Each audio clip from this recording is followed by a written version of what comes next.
Hey, what's up you guys, DJMama here, and I just got back from Evo 2022. Oh, it was such a great event. And let's talk about what happened in the Tekken side of Evo 2022. So I was there Friday, played some pools. My pool was at 8 p.m. Las Vegas time, so it was late. I went there at noon because my friend who was there, I'm Carnitas, he had his pools at noon, so I went with him, supported. I thought I can kill 8 hours. It wore down on me. It wore down on me really quick, and my wallet because the artist gallery there was also pretty good. So I played my pools 8 p.m. My first opponent didn't show. He was DQ'd, and then immediately I fought like the top seeded player in the pools, Shin Paolo. I went Lili and Nina, and I got my ass handed to me. That was unfortunate. I think I fought Shin Paolo in a previous Evo. He's an Akuma player. Did really well, but I think he ended his pool going to the loser side of top 48. He lost in like the last match before top 48, or not top 48. The last match before the pool ended. I went down to losers, and then I used Nina again. That was pretty easy. Did that pretty fine. Went to my next player. I saw he was playing Noctis. I'm like, ooh, Noctis? Ooh. I kind of don't like going Nina into Noctis. So I went Kunimitsu, and that was a nice 2-0 for me. I just kind of like backdash and hope he would throw some dumb stuff out, which he did. So I'm like, alright, cool. Love to see that. So got my Kuni win, and then I fought a Law player, and then he was playing on the new Evo like mini box. It's like a hitbox, but it's so much smaller. It's like really tiny, and I'm like, oh gosh, I haven't seen that before. And then yeah, I played against Law. I went Zafina first. I'm like, okay, Zafina, just backdash, block the slide, and float with down 4 with either while standing 4 or while standing 1-1. It didn't really work out for me. Playing on two player side was kind of rough. Yeah, just play on one player side when you have the chance. So I should have practiced more for 2 player. But that's it. So that's how my pool went. I went 3-2, 2-2 technicality, but 3-2 not too bad. It's fine though. Wish I could have done better, gotten out of pools, but it's fine. So that's how my Friday went. So Saturday I went to watch just top 192 to top 48 to top 8 on Saturday. I watched that whole road. It was crazy. Spent a little more time in the artist gallery. Love to see it.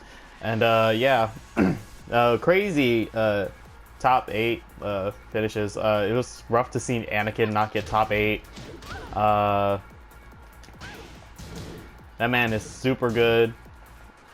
It was rough. I thought there was people side betting in the crowd. It was great. I saw some people really people. There was Poke Chop there.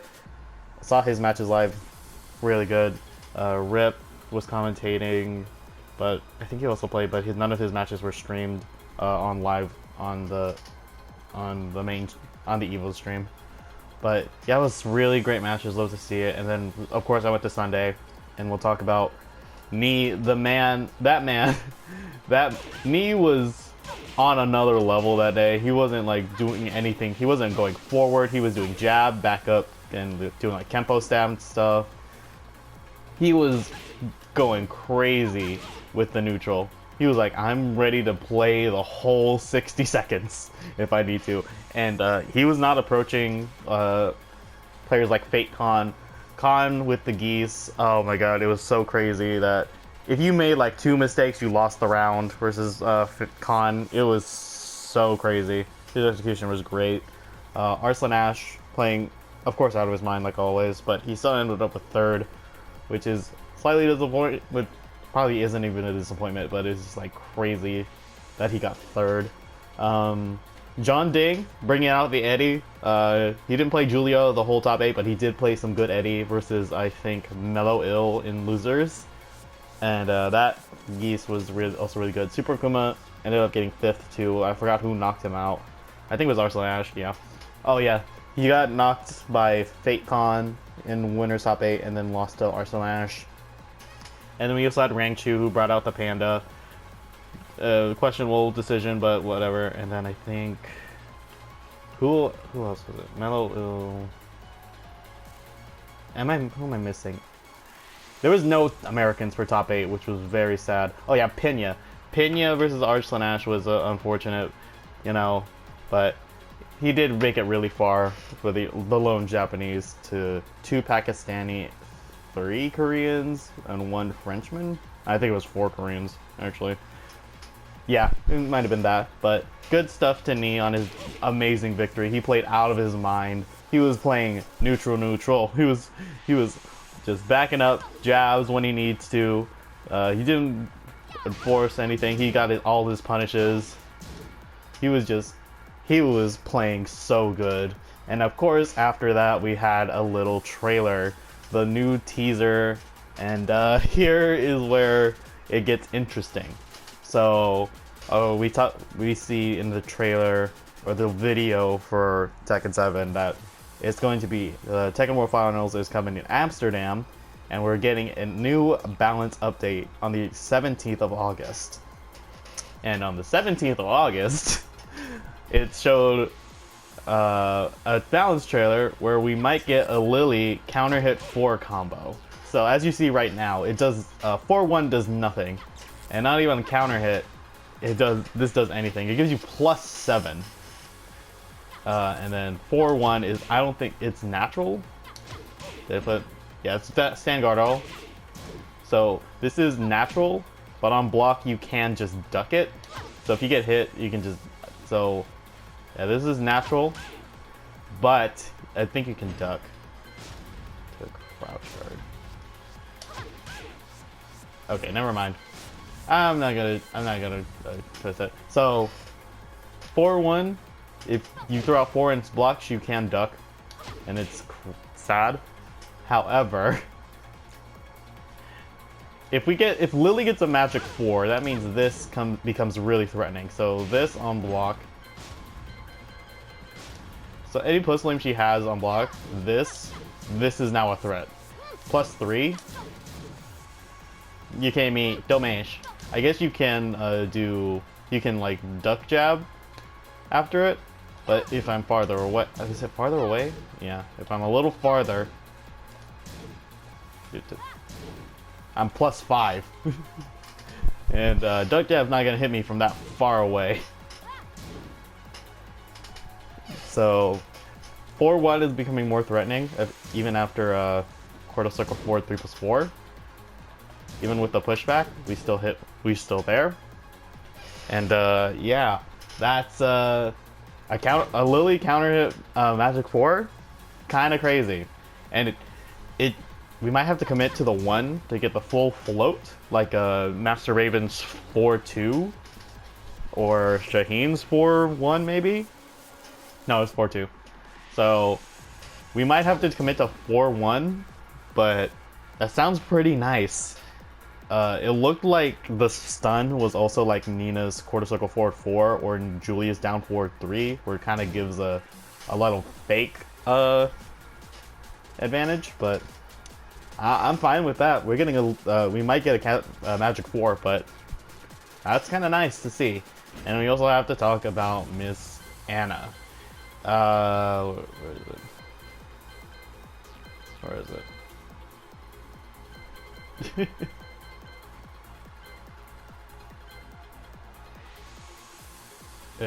Hold on. Yeah. So Anna's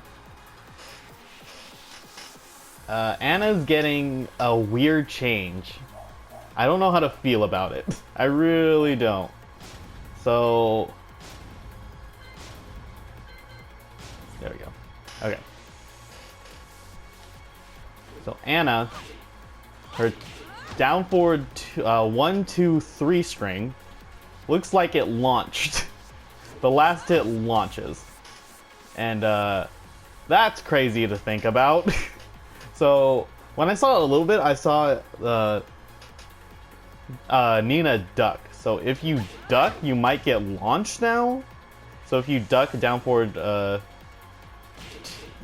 third hit down forward 1, 2, 3, you might get launched now, which is kind of crazy to think about. Because and it's delayable, so you can deal with this mix, which I think is like, this is a safe high. Or you get like the weird, I think it's a -11 mid. But now it's -11, it might launch you if you try to duck. Oh. Yeah, it only comes out of down forward 1. Yeah, so down forward 1, 2, 3, or down forward 1, 2, 4. Now it's threatening. It's very much threatening. You used to do the 1 for, you used to do 4 for wall splat, and then you did 1 for wall splat as well. And I did a good amount, and that's kind of scary, right? Just down forward 1 is being buffed, or the string is being buffed, which is nice, but that's a crazy change. Yeah, and now we're gonna talk about the new wall tactics. So Lydia's Political Storm and Steve, I think Steve also has one, but there's a new like wall bounce effect. So there's a new animation after getting bounced on the wall. So she would get, it's kind of like either DOA or Virtua Fighter. You can like shake stun out of things, and now it's a mix up at the wall. So if you get like wall bounce like right here, now it's like you're in an animation, and now you get to guess which way to block instead of just taking all this.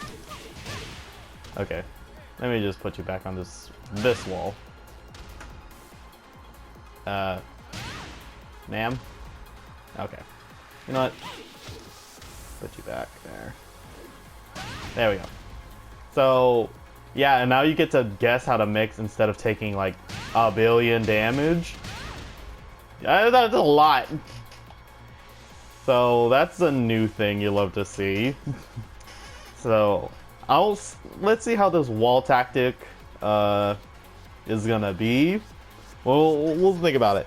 And now we'll talk about the Tekken 8 teaser. Tekken 8 teaser was crazy because it looked like it's Tekken 2's ending. It's not Tekken 1. I think it was Tekken 2 where Kazuya throws Heihachi down a ravine. Wait. Tekken 2... No, that was Tekken 1, my bad. Tekken 1 is when Kazuya wins and throws Heihachi off a cliff. And then in Tekken 2, I think Heihachi throws him in the lava. And that's why we don't have Kazuya in Tekken 3. So, it's a Tekken 1 teaser. Or is it Tekken 8? But yeah, it's a weird timeline where we're going to talk about Tekken 8 and maybe lore. Or we're going to do a lore reboot or something like that. Because the Tekken Netflix show is coming out soon. So yeah, we're getting the Tekken Netflix anime adaptation, following the events of like Tekken 3, which is gonna be crazy. We get June, we get Ogre, so I'm thinking the next game could possibly be a Tekken 1 to 3 reboot, or Tekken 1 and 2 reboot. And we might not get Tekken 8 officially, but Tekken Reboot sounds pretty good, not gonna lie. We might get June and Ogre as characters. So yeah, let me just go back to character select and see. We're gonna talk about who can be in the next Tekken game. If it's a reboot, we might see returns like a Michelle also. Regular Kunimitsu, not the daughter. Let's go down the line. Ganryu, I don't know. I mean, Ganryu, we've seen him a lot, and his player rate and player play is kind of low still. Zafina's interesting. You can make it like a separate series for her, but all her lore is Tekken 6 related, and she could do more in the Mishima story, but right now she doesn't really have a chance. Julia is in the Netflix adaptation, so she probably is gonna have a slot. If it's not her, it's probably Michelle in the next game. Marduk, people like playing Marduk, so he's probably gonna get added, but he is a Tekken 4 character, which is weird, so he might get shafted, but I don't see it. Anna, I mean, I love to see Anna, but what is she gonna do? We don't know. Fuck 2D characters, we don't need Geese, we don't need Eliza. Noctis we're not gonna get. Lei, I think Lei was introduced in Tekken 2, so he does have a shot.